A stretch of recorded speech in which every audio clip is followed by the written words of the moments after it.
bem, pessoal? Bem-vindos ao 3D Concursos. Nessa aula aqui a gente vai falar sobre avaliação de elementos patrimoniais. Então, nos blocos anteriores, você teve contato com as bases de mensuração do ativo e do passivo. Nesse bloco a gente vai entrar nos elementos patrimoniais, de acordo com o MCASP, 8ª edição, considerando diversas NBC-TSP que saíram ao longo do exercício de 2017 e 2018 e que já valem para 2019 e 2020. Então, vamos a eles. Então, avaliação e mensuração de ativos e passivos é o nosso tema. Mensuração é um processo que consiste em determinar os valores pelos quais os elementos das demonstrações contábeis devem ser reconhecidos e apresentados nas demonstrações contábeis. A ideia é selecionar as bases que reflitam de modo mais adequado o custo de serviços, capacidade operacional e capacidade financeira. Com que finalidade? Prestação de contas, responsabilização de tomada de decisão. Mais uma vez, a gente volta com os objetivos dos RCPGs. O patrimônio, o orçamento e a execução orçamentária e financeira e os atos administrativos provocam efeitos de caráter econômico e financeiro no patrimônio e devem ser mensurados ou avaliados monetariamente registrados pela contabilidade.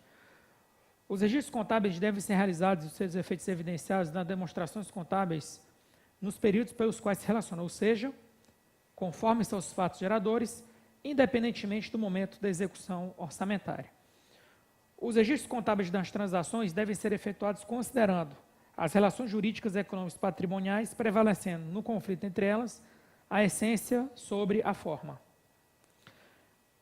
Sobre mensuração. A entidade do setor público deve aplicar métodos de mensuração ou avaliação dos ativos e passivos que possibilitam o reconhecimento dos ganhos e perdas patrimoniais.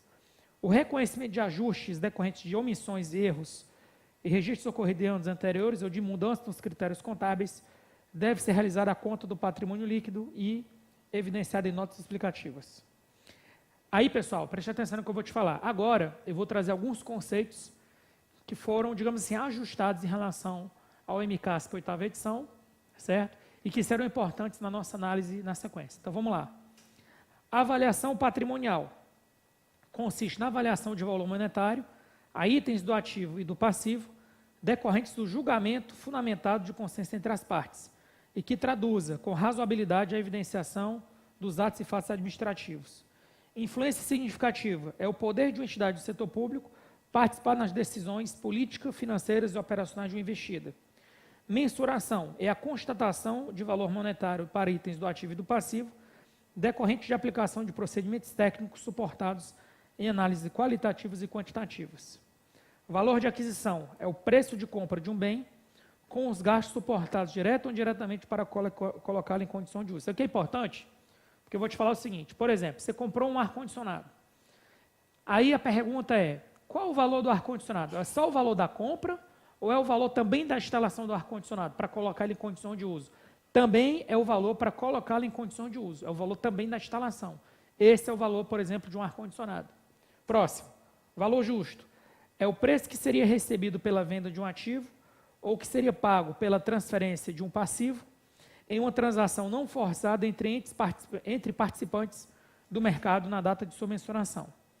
Valor realizável líquido é a quantia que a entidade do setor público espera obter com alienação ou com a utilização dos itens de inventário, quando deduzidos os gastos estimados para o seu acabamento, alienação ou utilização. Então, por exemplo, é o valor que eu espero vender menos o custo da venda, ou é o valor que eu vou utilizar, lembrando que no final do valor de uso, pode ser que exista um valor residual e eu vou vender esse valor residual. Esse aqui é o valor realizável líquido.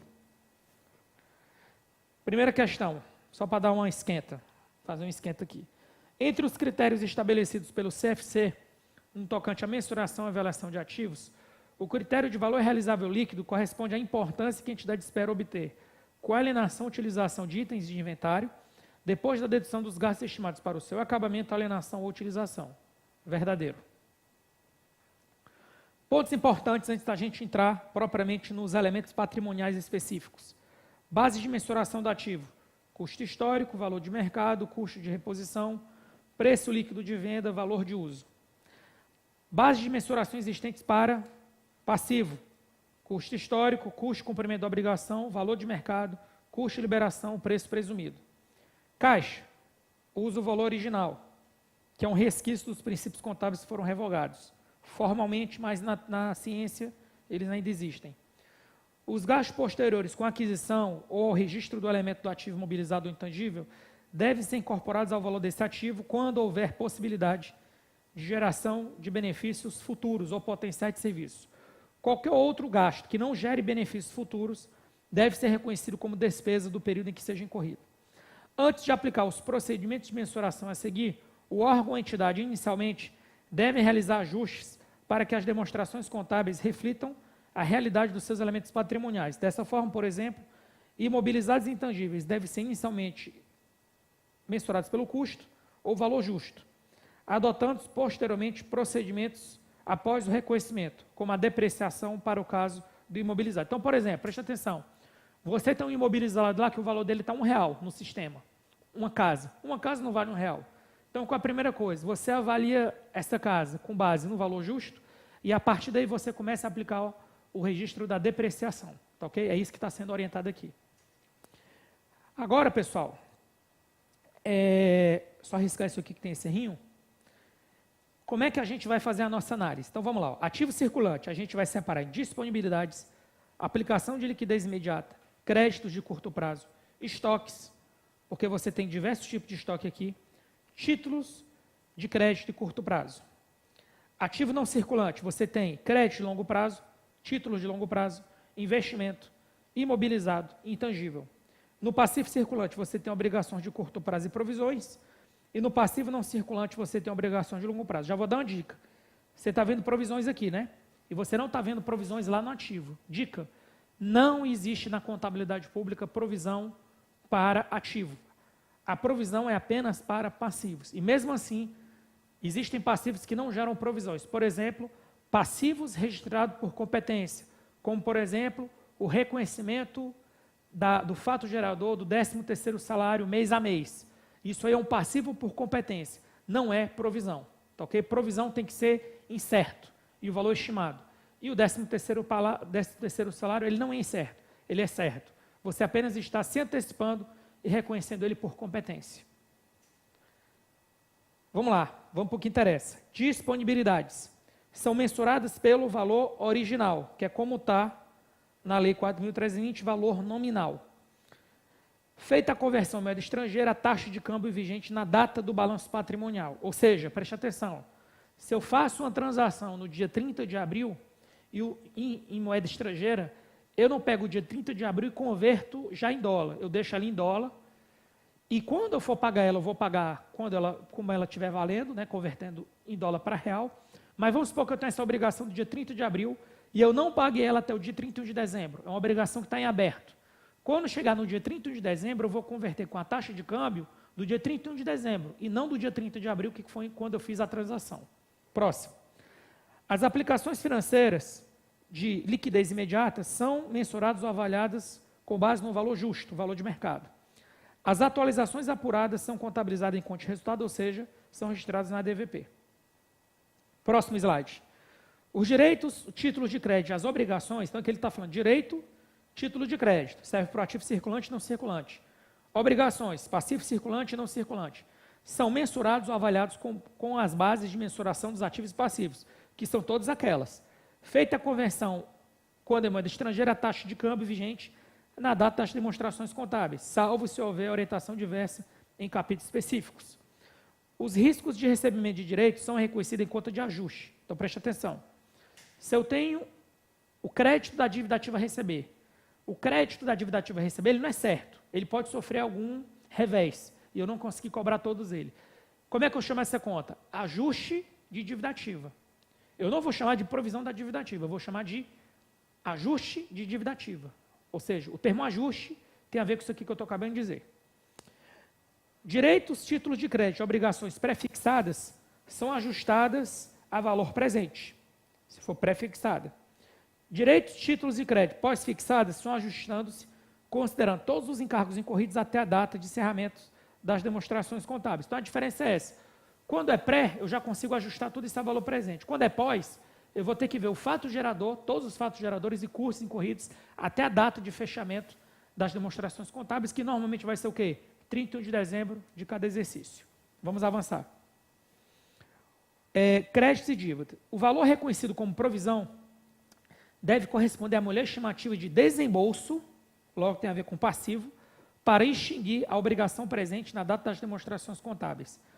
As atualizações e ajustes apurados serão contabilizados em contas de resultado. Pegadinha. Provisões são apenas para contas do passivo. Não se utiliza o termo provisão para ativo. Mais uma vez, para dizer que eu não avisei. Pessoal, preste atenção no que eu vou falar. Agora a gente vai falar de estoque. Estoque é um assunto que as bancas gostam muito de cobrar em prova. Então você vai ver que para o estoque tem várias regras. A primeira regra para o estoque são os estoques em geral. Só que dos estoques em geral, você tira alguns itens. Primeiro item, bens de almoxarifado, que não entram como estoques em geral. Estoques que você recebeu em transações sem contraprestação, você também tira. Ok? Então esses são dois exemplos de estoques que você já tira, que não entram na regra geral. Mas o que são estoques de maneira geral? Preste atenção no que eu vou te falar. Eles são ativos na forma de materiais ou suprimentos a serem utilizados no processo de produção. Eles são na forma de materiais ou suprimentos a serem utilizados na prestação de serviço, mantidos para a venda, certo? Por exemplo, mercadorias compradas por varejista para revenda, ou terrenos ou imóveis disponíveis para revenda, mantidos para distribuição no curso normal das operações, por exemplo, livro didático para doação a escolas.